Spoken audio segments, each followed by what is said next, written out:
नमस्कार। अब वक्त हो गया है आज के दृष्टिकोण यानी दिन भर की जरूरी खबरें और उनका विश्लेषण मेरे यानी हर्षवर्धन त्रिपाठी के साथ।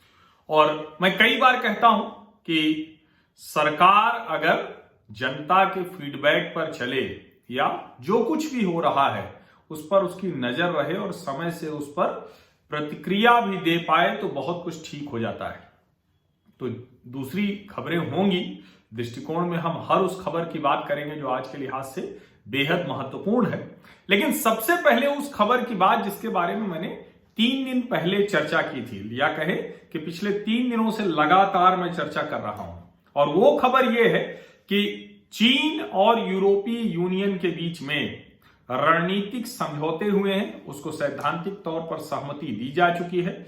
जो जर्मनी की चांसलर हैं एंजेला मार्केल और दूसरे जो यूरोपीय यूनियन के प्रेसिडेंट और चेयरमैन हैं उनके साथ चीन के राष्ट्रपति शी जिनपिंग की वीडियो कॉन्फ्रेंसिंग के जरिए बातचीत हुई थी, जिसमें कई समझौते हुए हैं। और अपनी कार मैन्युफैक्चरिंग कंपनियों के लिए एक बड़ा बाजार देखते हुए और अमेरिकी कंपनियों को, चूंकि चीन से वो निकलने की बात कर रही हैं, तो उस बाजार को जो अमेरिकी कंपनियों के जाने से खाली होगा उसको कैप्चर करने के लिए यूरोपीय यूनियन ने जो बाइडेन के व्हाइट हाउस में आने तक का इंतजार नहीं किया।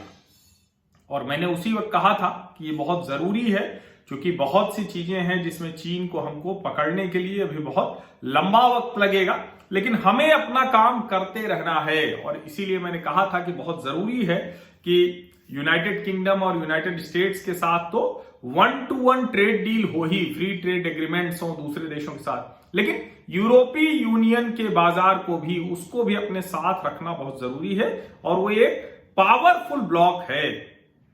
आज अच्छी बात ये कि प्रधानमंत्री नरेंद्र मोदी ऐसी स्थितियों में निराश नहीं करते। आज प्रधानमंत्री नरेंद्र मोदी ने इंडिया जर्मनी स्ट्रेटेजिक पार्टनरशिप पर बातचीत की जर्मनी की चांसलर एंजेला मार्केल से। और जो उनकी जो टेली कॉन्फ्रेंसिंग के जरिए, वीडियो टेली कॉन्फ्रेंसिंग के जरिए बातचीत हुई और इसमें बहुत से मुद्दों पर बात हुई। भारत और यूरोप के संबंधों पर बात हुई, दुनिया में क्या कुछ चल रहा है उसकी बात हुई। और इसके अलावा जो चाइनीज वायरस की वजह से, कोविड-19 पैंडेमिक की वजह से जो दुनिया में स्थितियां बनी है, उस पर भी दोनों देशों के बीच में बातचीत हुई। रीजनल ग्लोबल इश्यूज और बाइलैटरल टाइज यानी दोनों देशों के बीच में किस तरह के संबंध हो सकते हैं उसकी चर्चा हुई। प्रधानमंत्री नरेंद्र मोदी, ये बहुत अच्छी बात है कि इस वक्त भारत की भूमिका विश्व में कैसे हो सकती है उसको लेकर बहुत ज्यादा सतर्क हैं और कोई भी अवसर वो छोड़ते नहीं। जब कई बार लोग कहते हैं कि वो ओवर द बोर्ड चले जा रहे हैं, चाहे वो डोनाल्ड ट्रंप के साथ की बात हो या दुनिया के दूसरे राष्ट्राध्यक्षों के साथ, तो शायद उसकी बड़ी वजह यही है कि हम इतने कहें कि पीछे हैं भी, हमारी स्थिति इतनी मजबूत नहीं है, उसको तेजी से पकड़ना पड़ेगा और बहुत सी चीजें जिसको हम कहते हैं कि थोड़ा सा लपक के वो काम करना पड़ेगा। और अच्छा है कि आज प्रधानमंत्री नरेंद्र मोदी की पीएम ऑफिस की तरफ से जो रिलीज आई है उसमें बहुत स्पष्ट कहा गया है कि उनकी जो बातचीत हुई है वो बाइलैटरल जो टाइज हैं, दोनों देशों के बीच जो संबंध है उसको लेके सबसे ज्यादा फोकस था।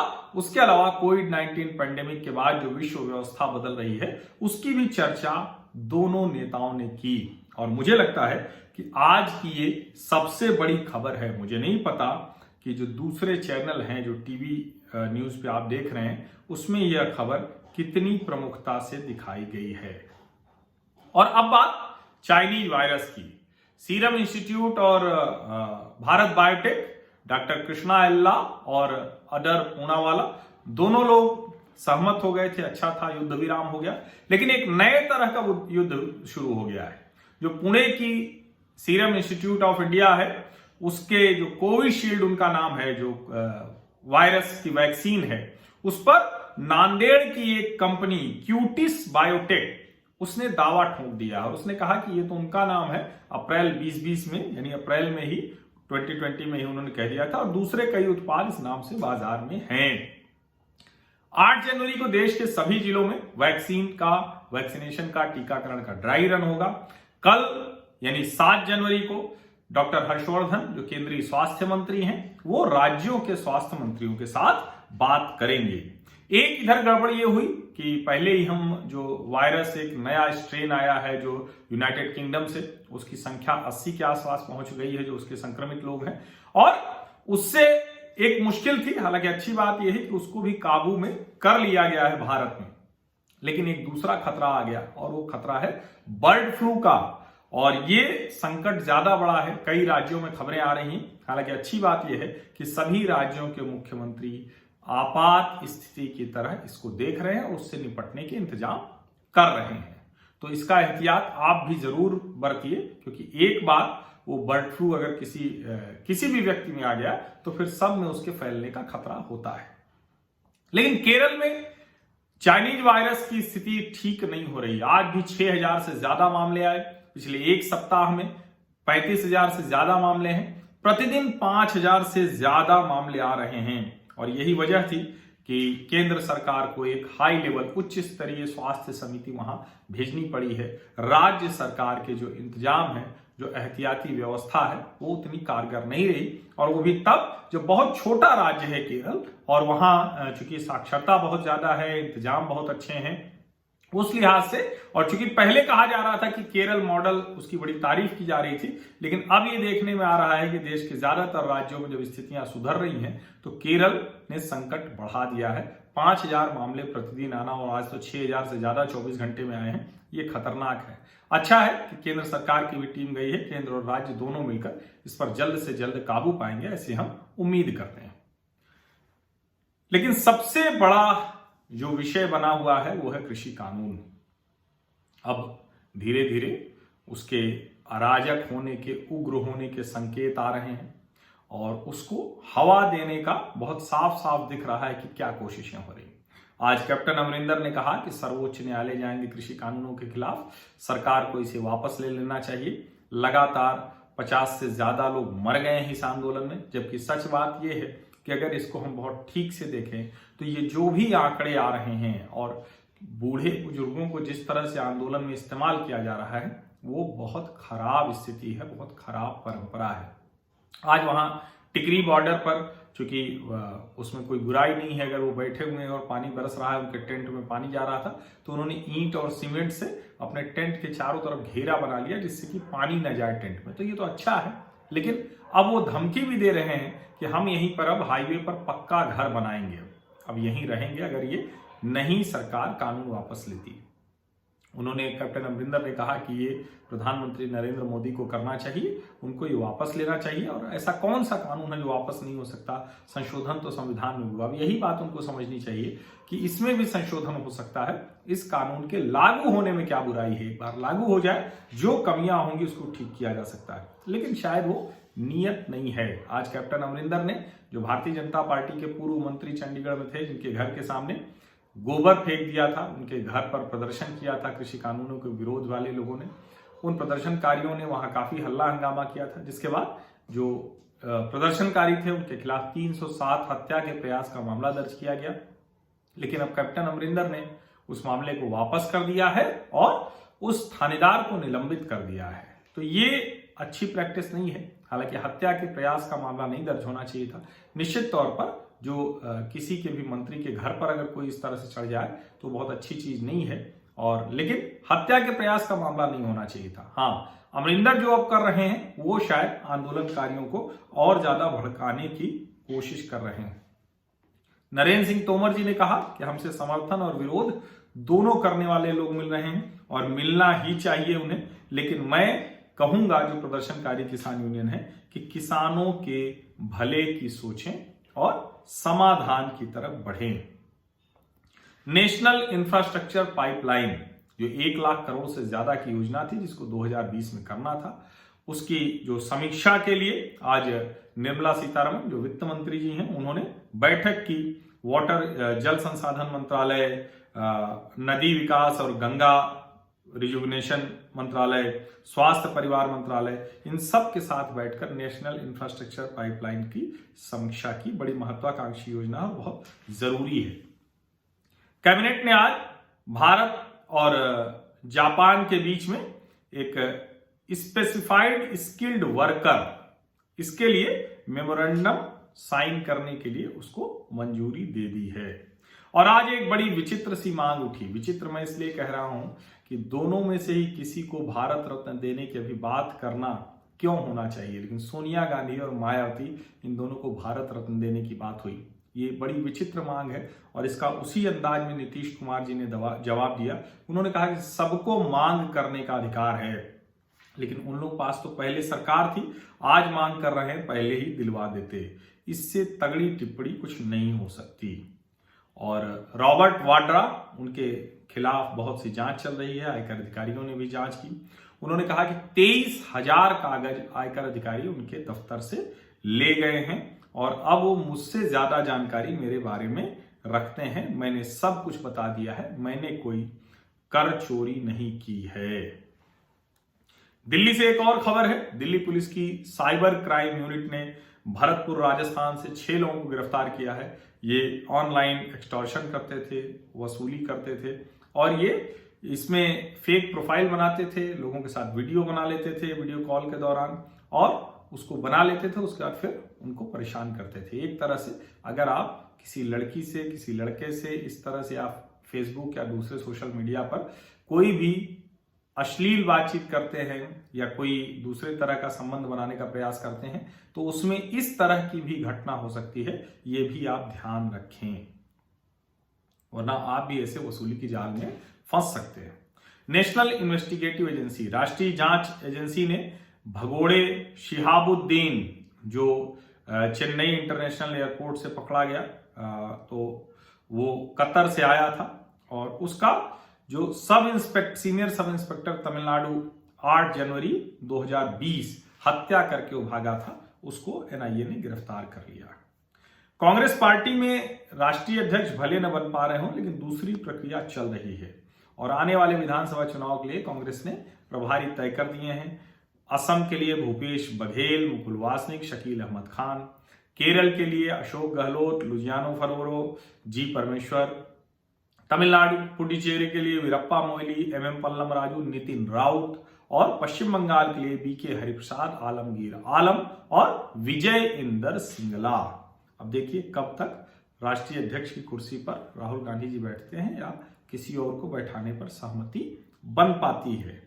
दिल्ली ट्रांसपोर्ट कॉर्पोरेशन डीटीसी के बोर्ड ने 1000 लो फ्लोर बसेज के लिए मंजूरी दे दी और साथ ही जो डीटीसी एम्प्लॉई हैं उनके कर्मचारियों की जो ग्रेच्युटी है उसकी भी लिमिट बढ़ाने को मंजूरी दे दी। ये बहुत अच्छी खबर है।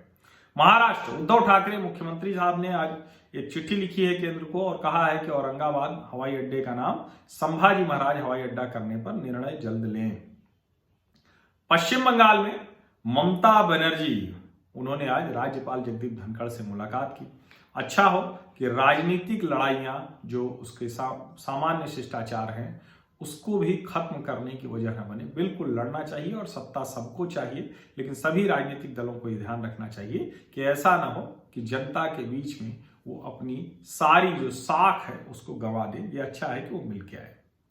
लेकिन ममता बनर्जी के भतीजे अभिषेक बनर्जी, उनके ऊपर बाबुल सुप्रियो ने आरोप लगाया था और आज उन्होंने अपने वकील के जरिए बाबुल सुप्रियो को मानहानि का नोटिस भेज दिया है। एक जबरदस्त टिप्पणी, हालांकि वो बहुत हल्की टिप्पणी थी, उस टिप्पणी का एक हिस्सा ठीक हो सकता है, लेकिन आज जो भाषा का प्रयोग किया, शब्दावली, वो ठीक नहीं थी। आज जीतन राम मांझी, हिंदुस्तानी अवाम मोर्चा सेकुलर, उसके जो नेता हैं, उन्होंने कहा कि ये हिंदुस्तान के बिहार के तीनों जो युवराज लोग हैं वो तेजस्वी, चिराग पासवान और राहुल गांधी के बारे में बात कर रहे थे। उन्होंने कहा कि ये तीनों समय आने पर जाने क्या करने जाते हैं या फिर हनीमून मनाने जाते हैं। ये बहुत खराब टिप्पणी उन्होंने की और एक नेता के तौर पर, जिम्मेदार नेता के तौर पर इस तरह की बात उनको नहीं करनी चाहिए। वो पूर्व मुख्यमंत्री भी रह चुके हैं। उत्तर प्रदेश के जो चुनाव होते हैं और उसके अलावा विधान परिषद में उनका नियमित जो चुनाव होता है द्विवार्षिक, उसका है। उसके अलावा बिहार की 2 और आंध्र प्रदेश की 1, उत्तर प्रदेश की 12 विधान परिषद सीटें हैं, उस पर चुनाव होने वाले हैं। उसका आज चुनाव आयोग ने समय जारी कर दिया। उत्तर प्रदेश के बदायूं में बेहद शर्मनाक घटना हुई एक महिला के साथ और उसमें उसका निधन भी हो गया। उसको मार दिया गया। बहुत ही शर्मनाक घटनाक्रम हुआ। उसमें 3 में से 2 आरोपियों को पकड़ लिया गया है और पुलिस कह रही है, जो एडीजी लॉ एंड ऑर्डर है प्रशांत कुमार, उन्होंने बताया है कि इस दुराचार के मसले में एसटीएफ मामले की जांच करेगी, एनएसए उनके ऊपर लगाया जाएगा। उत्तर प्रदेश में एटीएस ने आज रोहिंग्या और आतंकवादी फंडिंग के मामले में कई जगह पर छापे मारे हैं। उत्तर प्रदेश की सरकार को, Uttar Pradesh pollution control board को एनजीटी ने कहा है कि जो illegal storage of chromium waste in Kanpur, ये जो है इसको देखकर इसके हिसाब से जो कार्रवाई करनी करे, ये लोगों के स्वास्थ्य के लिए अच्छा नहीं है। जम्मू कश्मीर के कुलगाम में जम्मू कश्मीर पुलिस ने 20 लोगों को बर्फीले तूफान से बचाया है और वहां बहुत ज्यादा, जिसको कहते हैं ना कि सब तरफ शीतलहर चल रही है, बर्फबारी हो रही है पूरे जम्मू कश्मीर, लद्दाख, पूरे हिमाचल प्रदेश, उत्तराखंड के कई क्षेत्रों में, उन सब जगहों पर। और जम्मू कश्मीर में तो श्रीनगर में भी 4 फीट सड़क पर बर्फ जम गई है। तो कितना जनजीवन उनका मुश्किल है। उसमें जम्मू कश्मीर पुलिस और सेना वो वहां के लोगों का जनजीवन सामान्य बनाने में, उनको राहत देने के लिए हर संभव कोशिश कर रही है। गृह मंत्री अमित शाह 9 और 10 जनवरी को मिजोरम जाएंगे और चूंकि पूर्वोत्तर के राज्यों से बहुत जरूरी है कि वहां की हर तरह की व्यवस्था, और जो सबसे बड़ी बात है कि वो आंतरिक सुरक्षा के साथ साथ सारे जो ये राज्य, जो पूर्वोत्तर कह लीजिए, जम्मू कश्मीर कह लीजिए, ऐसे जो भी राज्य हैं, वो बाहरी सुरक्षा के लिहाज से भी, राष्ट्रीय सुरक्षा के लिहाज से बहुत जरूरी होते हैं। और यहाँ छोटे छोटे इलाके हैं, छोटे छोटे क्षेत्र हैं जिनकी अपनी मुश्किलें हैं, अपनी समस्याएं हैं, अपनी विरासत है, अपनी संस्कृति है। अच्छा है कि सरकार के लोग लगातार उस क्षेत्र के लोगों से संपर्क में रहे। आज लद्दाख के लोगों का प्रतिनिधिमंडल दिल्ली आया था और गृह मंत्री अमित शाह से मुलाकात की। सरकारी कंपनी BEML वो हाई मोबिलिटी व्हीकल बनाएगी केरल के पलक्कड़ में। 758 करोड़ का ठेका मिला है, कॉन्ट्रैक्ट मिला है, ऑर्डर रक्षा मंत्रालय की तरफ से भारतीय सेना को देंगे, जिस पर सैन्य साजो सामान की सप्लाई उसके जरिए हुआ करेगी। और कल भारत और फ्रांस के बीच सालाना बैठक होगी। पिछले वर्ष पेरिस में हुई थी, इस बार दिल्ली में होगी।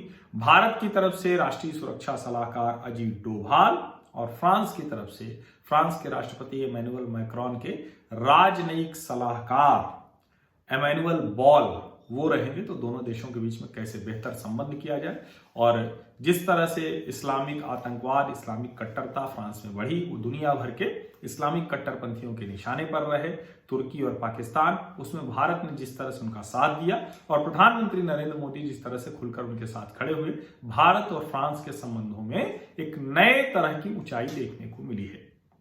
आज श्रीलंका में डॉक्टर एस जयशंकर थे, वो राष्ट्रपति से मिले, प्रधानमंत्री से मिले, गोतबाया राजपक्षे, महिंदा राजपक्षे और विदेश मंत्री से।